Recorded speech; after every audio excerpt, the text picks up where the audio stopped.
Seja muito bem-vindo a mais uma temporada do podcast Empresa Lucrativa, com a empresária Carmen Vera, que já ajudou milhares de empresários a transformarem suas empresas. Meu nome é Carmen e eu estou aqui com vocês porque eu acredito demais nessa bandeira. Alguém, afinal de contas, Márcia, precisa defender a bandeira do empresário. Você já viu a quantidade de material que tem nas redes sociais dizendo que o empregado deve fazer isso, aquilo? O outro dia eu achei muito engraçado.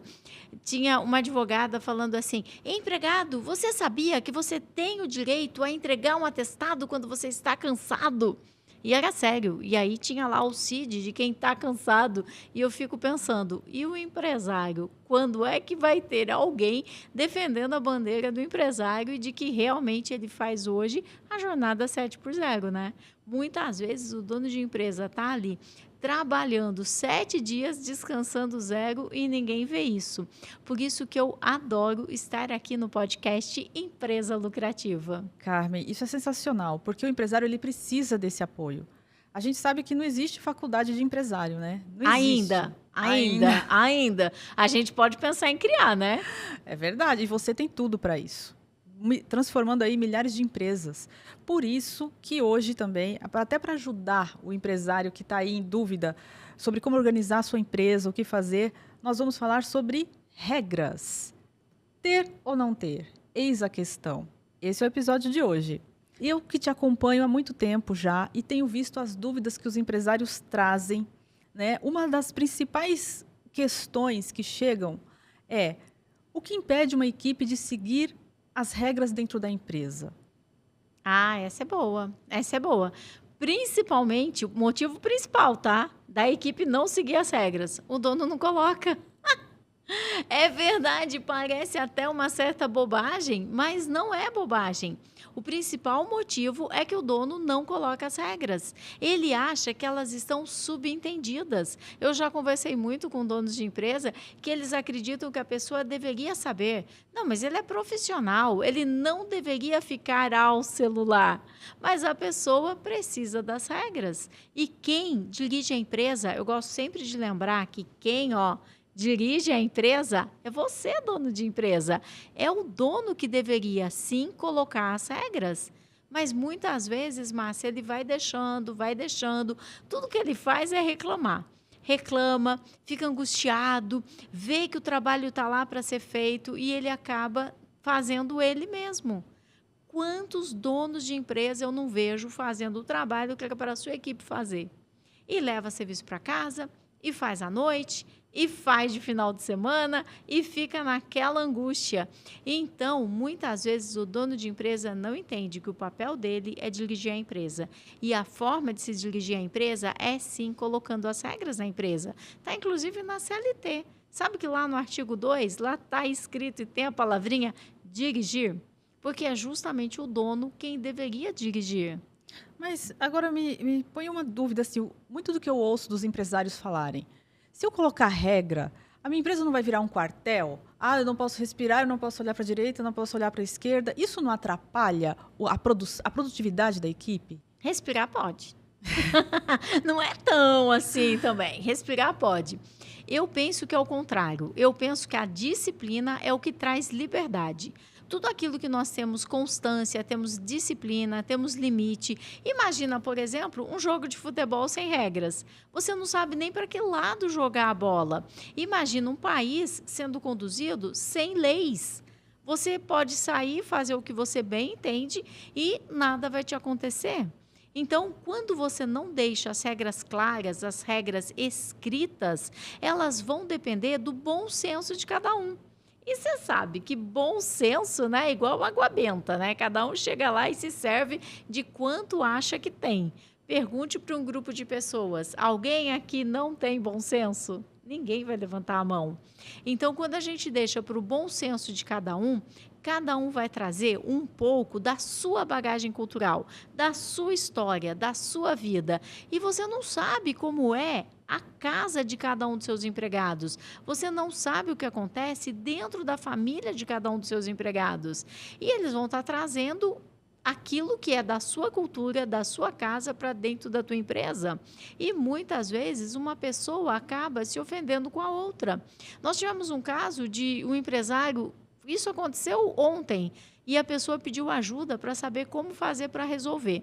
Tinham duas pessoas que estavam simplesmente lavando, né, o final do expediente, estavam lavando as máquinas, tal, lá no final, e uma delas, sem querer, molhou a outra já retornou com um palavrão desses que é um bicho grande e faz mó, sabe? Sabe? É esse palavrão aí. Que isso, fala sério, né? Para a mulher, ofende demais. E ela já gritou e xingou de palavrão, e o dono não sabia o que fazer nessa situação. Ninguém está preparado para isso. É uma questão de cultura, né? E é possível que dentro do ambiente de onde essa pessoa vem, seja normal. Ela não esteja ofendendo ninguém. É por isso que nós precisamos trazer as regras, de forma que as regras padronizem o comportamento das pessoas. E qual é o primeiro passo? Na minha empresa eu nunca tive regras e eu quero organizar. O que eu deveria fazer primeiro? Eu acredito que o dono, antes de pensar em colocar as regras, ele precisa pensar qual é a cultura que ele quer na sua empresa. E muitas vezes, Márcia, o dono não olha para isso. O dono acaba não olhando para a cultura, ele acha que não é importante, ou ele não sabe como colocar a cultura na empresa, mas ele precisa ter clareza. Qual é a cultura que ele quer? É essa cultura na qual ninguém pode respirar, porque tem regras, como você disse? É essa cultura que tudo acaba ficando muito rígido, muito amarrado e a pessoa não consegue nem mesmo ser produtiva? Ou ele quer ter uma certa liberdade, né? Qual é a cultura que ele quer? E o que é a cultura? Cultura vem da palavra cultivo, cultivar. Então, é algo que você precisa cultivar constantemente. Às vezes, o dono de empresa ele vai lá e faz uma reunião de missão. E ele acha que aquela reunião é suficiente. Uma vez na vida. Uma vez na vida fez a reunião, então coloca aquelas plaquinhas, coloca uma placa, né? A nossa missão coloca no site. Mas eu quero saber quem é que vive aquela missão. O dono da empresa coloca aquela placa, nossa visão é ser reconhecido, tá. Põe uma plaquinha. Onde que está o engajamento das pessoas nessa visão? Quem é que da sua empresa quer ter essa visão? E quando chega a parte dos valores, então, aí é assustador, né? Em empresas que a gente sabe que muitas vezes o dono está por aí de tornozeleira eletrônica, ele coloca lá no site dele, os nossos valores são transparência, integridade, honestidade. né? Honestidade. E é comum isso, comum. Você vê o dono sendo noticiado na TV com tornozeleira eletrônica e na empresa, no site, tem os valores. Enquanto o dono de empresa não entender que a cultura não é para estar em placa, as coisas não vão acontecer. Aqui no meu canal, todos os dias eu estou colocando conteúdo para dono de empresa, para ele entender que a cultura é algo vivo, que precisa ser cultivado. E, Carmen, ligado a isso que você está falando, porque a gente vê muito empresário reclamando, mas como que eu faço para garantir que todos sigam as regras na empresa? Vamos voltar na cultura, porque é aí que você tem a certeza de que as pessoas irão seguir as regras. Quando essa cultura tem os valores de forma muito clara. Se você tem um valor que é integridade, você vai passar a contratar pessoas que também têm o mesmo valor que você. E quando você tem valor como respeito, você vai contratar pessoas que também tenham esse valor. Carmen, mas como eu vou saber se ele tem esse valor ou não? Para isso, você tem todo o processo de contratação. Você tem as entrevistas, você vai pesquisar, sim, as redes sociais, você vai buscar informações nos empregos anteriores, você tem o período de experiência para acompanhar essa pessoa, você tem vários indicadores ao longo desse tempo que vão dizer se essa pessoa está alinhada com os valores ou não. E quando os valores eles são fortes, uma pessoa entra para bagunçar a empresa, o próprio grupo já expurga essa pessoa. O próprio grupo já deixa bem claro que essa pessoa ela não é desejada dentro daquele grupo. Mas isso é um trabalho de tempo, cultura. cultivar. Então, você vai precisar cultivar e não adianta você ficar lá cavocando a terra para saber se a semente já está brotando. Ela tem o seu tempo. Você vai jogando a semente, vai cultivando os teus valores, vai identificando cada valor, onde é que esse valor está na atividade que a pessoa tem. E se a equipe, ela se tornar, de repente, o empresário chega com a regra e a equipe começa... Eu, como empresário, tenho medo de chegar com uma regra e a equipe começar a mostrar resistência. E vai mostrar, pode ter certeza absoluta. Como? Se ele fizer isso, vai mostrar. Só criança molhada, bebê molhado é que gosta de mudança. Quem gosta de mudança? Quem gosta de mudança? Fala sério. A gente quer saber de ficar tranquilo, de ficar de boa e, de repente, mudam as leis, mudam as regras, muda a situação. Não, ninguém gosta de mudança. Se o dono de empresa fizer isso que você está falando, chegar com as regras, eu sou o dono, a partir de agora as coisas serão assim, ele vai ter resistência, principalmente da conspiração dos empregados zumbis. Isso me lembra quando eu fazia gestão de projetos, que eu me formei no MBA de gestão de projetos da FGV, e eles traziam a importância de você avaliar os stakeholders. E quem são os stakeholders? É justamente todas as pessoas que irão participar deste projeto de implantação das regras. Quem são essas pessoas? É possível que você tenha pessoas que já faz parte da conspiração dos empregados zumbis. Sempre tem. E essas pessoas, elas já estão contra, né? A colocação de regras, porque ela já sabe que aí ela não vai ter mais espaço para que ela possa fazer o que ela bem entende com a empresa. E está tudo bem. Você só precisa avaliar quem são as pessoas que estão lá, para que você possa convidar 2 ou 3 pessoas que você sabe que você pode confiar, que você sabe que estão do lado da empresa, para trazer o projeto, para que elas implementem as regras. Comecei, né? Qual o primeiro passo, como vencer a resistência? E você está me dando aqui uma receita completa, pelo que eu estou vendo, para uma equipe atingir produtividade, autonomia e, como empresário, o empresário que está aí escutando, aumentar o lucro. Com certeza, mas sem todo esse passo a passo a ser seguido, porque quando você tem uma cultura da empresa bem implementada, as pessoas se sentem mais seguras para participar. E o pulo do gato, como eu disse, você vai escolher pessoas que estão a favor da empresa para construir as regras. Carmen, mas aí ninguém vai aceitar, porque são sempre os puxa-saco que estão lá sendo escolhidos. Não, este é o pulo do gato. Você vai abrir para quem quiser participar.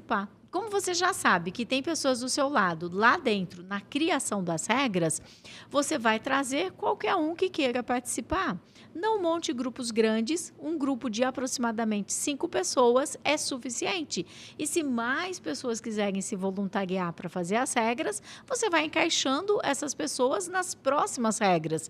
Porque também, outro ponto, Márcia, que não funciona é quando o dono de empresa quer baixar aquelas regras do Google e colocar aquele bloco imenso de regras que ninguém vai ler. Já vi muita gente fazendo isso. E outra coisa que eu vejo, gente, empresários comentando, faz uma lista de 150 regras, hoje é o dia de implementação, implementa tudo de uma vez só.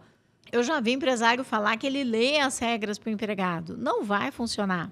O importante é escolher um tema. Por exemplo, política de horários. E lá você vai escrever tudo sobre horários. Horário de entrada, de saída, de que forma que a pessoa vai registrar o ponto, se ela tem algum tipo de tolerância ou não, de que forma que a pessoa vai te entregar um documento que abone a sua falta. E tem muita gente que escreve uma palavrinha errado nessa regra e simplesmente fala justificativa. Já está feita a confusão, porque justificativa, a gente se refere a uma justificativa legal, ou seja, um documento que abone sua falta.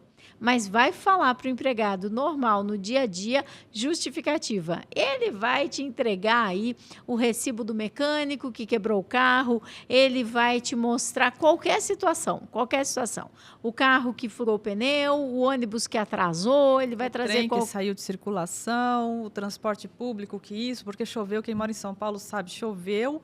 Parou São Paulo. Então, ele sempre vai ter uma justificativa. Por isso que eu recomendo, um documento que abone sua falta. Por isso que é tão importante que a política seja somente sobre um tema, porque são muitos detalhes, muitos detalhes. Lá fica bem claro de que forma que ele registra o ponto, que ninguém pode registrar por ele, que ele não vai registrar com antecedência, porque com antecedência vai gerar hora extra. Tudo isso tem que estar escrito. Terminou a política de horário? Implementou junto com a equipe?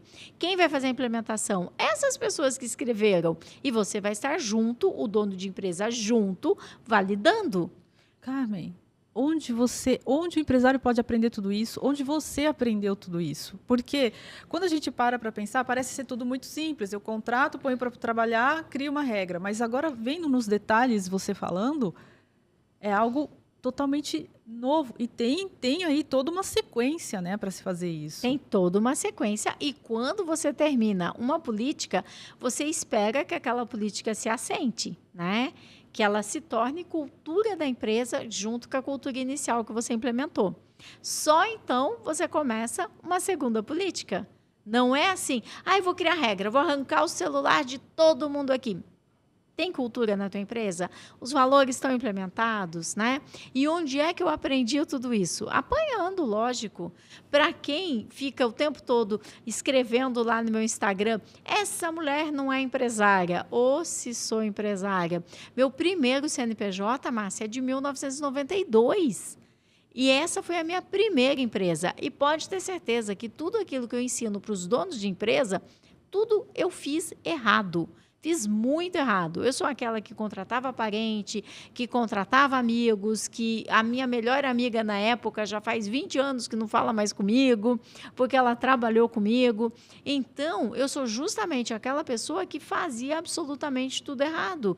Não sabia cobrar, não colocava as regras. Sabe qual é a ideia que eu tinha? Que se eu fosse colocar regras, como que eu iria colocar regras naquelas pessoas que tinham se tornado tão minhas amigas?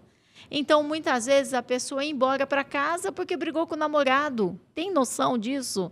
Eu já fiz isso, gente. Eu já fiz. Quando eu comecei minha empresa, eu achava que estava tudo bem, que nós éramos uma grande família. Eu falava isso. Aqui somos uma família. Hoje eu entendo. Nós somos uma empresa.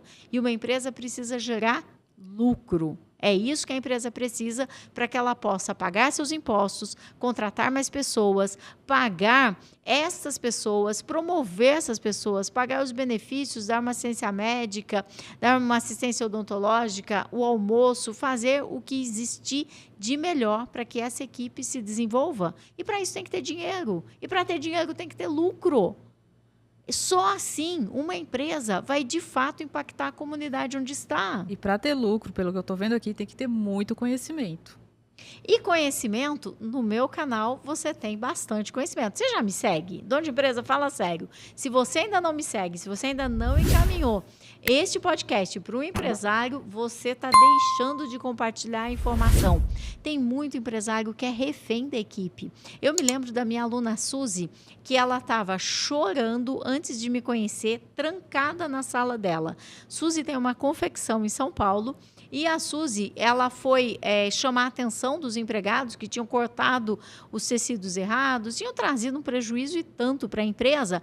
E ela foi chamar a atenção, explicar que não era daquele jeito, e a pessoa começou a gritar com ela.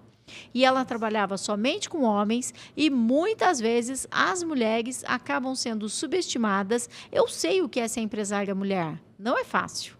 Não é fácil ser empresária mulher num mundo onde acaba sendo um mundo tão masculino. E os rapazes começaram a gritar com ela e ela simplesmente recuou, foi para a sala dela, trancou a porta, começou a chorar e ficou olhando o celular. Assim ela me contou. E no celular ela me encontrou. E quando ela me encontrou, ela começou a entender que o papel dela é dirigir, sim, a empresa. E o primeiro ponto, ela começou a trazer uma cultura diferente para a empresa. E ela até fala que quando ela fez a primeira reunião, né, de missão, que ela achava que eles já iam assim para cima dela, né? E acabaram se dando super bem nessa reunião, entenderam o lado humano que existe atrás do empresário. Isso fez toda a diferença. Carmen, muito enriquecedor isso que você está trazendo, esclarecedor para o empresário. Mas agora eu vou tocar num ponto que é um ponto de dor. E quando o empregado, você fez todo o seu papel, você implementou as regras, fez a política, trabalhou na cultura, mas o empregado ele se recusa a seguir as regras. Você continua tendo com alguns aquele mesmo problema. Confia na minha metodologia. Confia que já foram milhares de empresários transformados. Se tem algo que eu conheço, são esses gatos gordos, velhos, que ficam ali no sofá, destruindo o sofá, arranhando todo esse sofá. E aí você vai falar com eles e tirar o gato de cima do sofá, ele faz assim... Tsh, e ele praticamente, né, te arranha todo. Conheço. Muita gente tem esses empregados dentro da empresa, não sabe muito bem como lidar com eles, mas confia na metodologia, porque quando você começa a implementar a regra, a primeira coisa é que eles acreditam que não vai funcionar. Então, eles ficam bem tranquilos, porque eles sabem que o dono de empresa sempre vive fazendo um curso aqui, um curso ali, tendo uma ideia aqui, outra ali. Ele é muito bom, muitas vezes, o dono de empresa em iniciativa, mas não é muito bom em continuativa, acabativa, né? E ficam somente ideias iniciadas. Mas se você implementar as regras e fizer o acompanhamento delas, você pode ter certeza que na velocidade da luz, os gatos gordos e velhos de cima do sofá, destruindo o sofá, pedem a conta. A conspiração dos empregados zumbis, que sim, ela existe, e se talvez você contratou alguém, eles pedem a conta na velocidade da luz. Mas você precisa fazer sua parte. Você precisa estar próximo dos seus empregados ou ter alguém que seja um gestor que esteja próximo dos seus empregados. Por quê? No instante em que você colocou uma regra que não se vai usar celular, por exemplo, a primeira coisa que as pessoas vão fazer é deixar no bolso. Ah, está aqui no bolso, é só para ver as horas. Não, a regra é não usar e não portar. Então, imediatamente, você já vai chamar a pessoa e falar, olha aqui, você assinou essa política para não utilizar o celular, você está ciente, então estou te advertindo que não é esse o comportamento que eu espero de você. E aí, você já pode pegar teu celular e colocar no teu armário. Também não adianta o dono da empresa querer que ele não use o celular e nem sequer comprar um armário para ele guardar. Porque ele vai deixar na bolsa, vai deixar a bolsa na cadeira, né? Ou então vai deixar no bolso, aí também não vai funcionar. Eu já vi donos de empresa falarem assim, aqui tem uma caixa e você pode ir colocando dentro da caixa. Isso também não vai funcionar, né? E não dá muito trabalho para o empresário ficar ali fiscalizando? Se ele está seguindo, se ele não está seguindo, se ele está com o bolso, se ele saiu para ir no banheiro. Como que o empresário pode fazer a gestão, né, de fiscalizar essas regras? Aí, do jeito que você está descrevendo, parece um fiscal mesmo, né? Não é isso que ocorre. O que ocorre é que as pessoas da própria equipe, né? Você já tem pessoas que estão responsáveis na tua ausência. Também você não quer implementar as regras e não acompanhar o que está acontecendo. Aí não tem jeito. Mas quando essa pessoa, ela percebe que ela está sendo vigiada, que ela está sendo vista, que ela não está seguindo as regras, é incrível, porque ela começa a mudar o comportamento dela, ou para melhor ou para pior. E aí você pode aplicar uma advertência, você pode aplicar uma suspensão. É comum os empresários virem no meu canal e falar assim, não, Carmen, eu não fico aplicando advertência nem suspensão, eu já dou uma justa causa direto. Vai perder na justiça. Eu mando embora direto, pago todos os direitos, não aplico uma justa causa. Vai perder na justiça. E vai perder por quê? Porque você não está documentando quem é aquela pessoa. É muito comum, simplesmente o dono de empresa achar que mandando embora ele se livra dos problemas. Não, você tem que documentar. E o documento que o juiz entende que você está cuidando da tua empresa é a advertência. Carmen, a advertência é coisa do passado. Gente, a advertência é o único documento que o juiz entende que você cuida da empresa. Porque esse empregado que você manda embora pagando todos os direitos, depois ele entra na justiça e fala que ele foi discriminado, que ele é muito alto, que ele é muito baixo, que ele é muito gordo, que ele é heterossexual, homossexual, não importa. Ele vai dizer que ele foi discriminado. E de quem é o ônus da prova? do dono da empresa. E aí o dono da empresa, ele precisa realmente ter os documentos para mostrar. Não adianta ele ir lá e falar assim, não, ele faltava, ele chegava atrasado, ele não saía do celular. O juiz vai falar assim, mas você não documentou? Porque a advertência é o documento que corrige o comportamento do empregado. É como se você estivesse dando uma segunda chance. E quando você faz uma dispensa sem dar uma segunda chance ou sem documentar que você deu uma segunda chance, você tem boas chances de perder na justiça. Isso sim. A chance é outra, mas a chance é de você perder na justiça caso uma demanda jurídica venha a acontecer. Ao mesmo passo que a gente tem um empresário que vai lá, manda embora, põe a regra e, né, até sofre o risco de um processo, a gente tem aquele outro empresário que eu ouço muito falar que tem medo de dar advertência, que tem medo de se impor na empresa, né? Ele fala, e esse outro não corre o risco de um processo? Por quê? Então, corre. Porque da forma que você está trazendo, aquele empresário que aplica a regra e aplica a advertência, corre o risco do processo. Mas e o outro? O outro corre, além de correr o risco de receber um processo também, ele também corre o risco de perder a empresa dele. De perder muito dinheiro. Perder, de verdade, noites de sono e a empresa dele. A questão não é ser bonzinho ou ser malzinho, não é disso que se trata. A questão é de você dirigir a tua empresa e dirigir a tua empresa com clareza, dirigir a tua empresa da forma correta, trazendo a tua equipe, criando as regras. É assim, eu sempre digo, gente boa gosta de regras. A conspiração dos empregados zumbis vão pedir a conta. Vão sair. E vão sair muito rápido. Eu tenho alunos que eles falam assim, nossa, Carmen, aconteceu comigo igualzinho você falou que ia acontecer. E acontece mesmo. Eles realmente pedem a conta, porque eles percebem que não vai ter brecha, que tem alguém olhando o que eles estão fazendo, que eles estão sendo advertidos e eles vão acabar recebendo uma justa causa.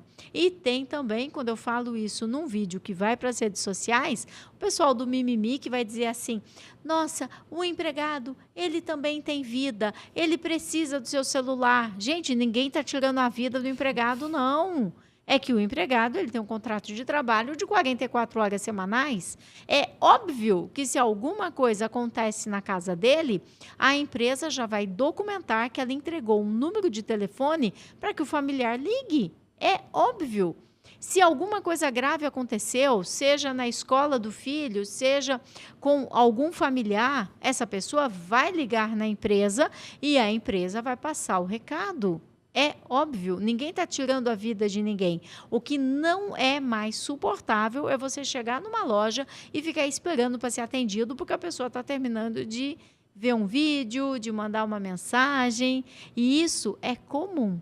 Aconteceu comigo e com o Carlos, a gente estava esperando uma lanchonete para ser atendido. Tinham 3 pessoas de costas para o balcão, os 3 vendo o celular. Eu filmei, porque eu ainda sou Carmen, eu filmei. Só que isso é mais comum do que a gente imagina.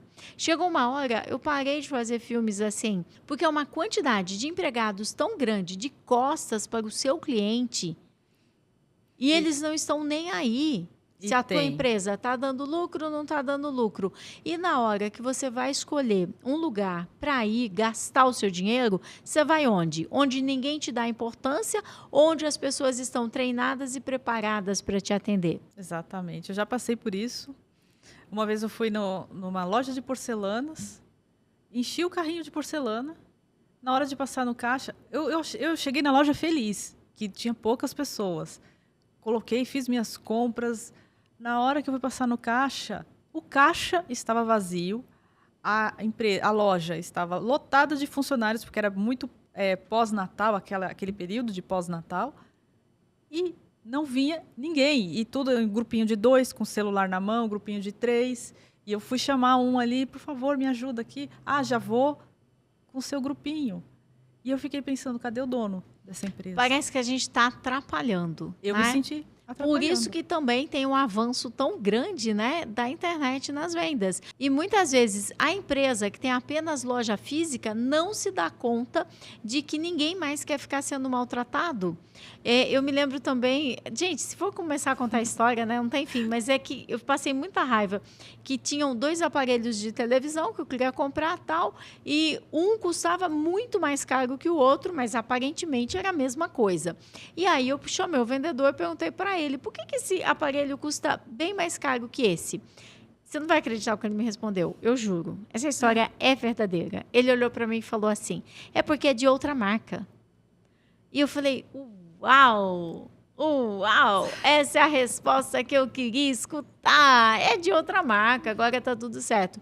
Por isso que muitas vezes eu prefiro comprar no conforto da minha casa, onde você escolhe lá todos os equipamentos que você quer comprar, clica em comparar e já vem a comparação do porquê que um custa um preço e o outro custa outro preço. Enquanto o empregado continuar sendo muito abaixo, né, de um atendimento que uma máquina faria muito melhor, as máquinas estão tomando espaço. Visto que, olha, o check-out, por exemplo, do supermercado. Hoje, a maior parte das lojas e dos mercados estão optando pelo check-out eletrônico. Qual seria o diferencial de um mercado que tivesse um ser humano? Um ser humano que estivesse ali para te prestar um serviço que preste. Então, o dono de empresa que quer ter um diferencial e não quer estar com o check-out eletrônico, contrata gente boa. Coloca as regras, que a conspiração dos empregados zumbis vão pedir a conta rapidinho e as pessoas do bem vão ficar e vão querer ser promovidas. É claro, tem essa também, né? Cuide do seu time, que o seu time vai cuidar da sua empresa. Excelente, Carmen. Essa frase acho que resume tudo. Resume o que o empresário tem que fazer, resume o que ele precisa fazer para sua empresa. E antes de falar de tudo que ela disse aqui, segue essa mulher, essa empresária que estudou, que apanhou, que sofreu na carne, né, todas essas dores aí que vocês têm. E eu não vejo um jeito melhor de encerrar esse primeiro episódio da 3ª temporada do podcast. E se o primeiro foi assim, imagina o que vem por aí. Segue, acompanha, vai ter sempre novidade aqui no canal. Márcia, obrigada pelo convite. Tenho certeza que esse episódio está ajudando você, que é dono de empresa, que está aqui nos assistindo. E vamos ver o que nós vamos preparar para os próximos capítulos. Nos aguarde!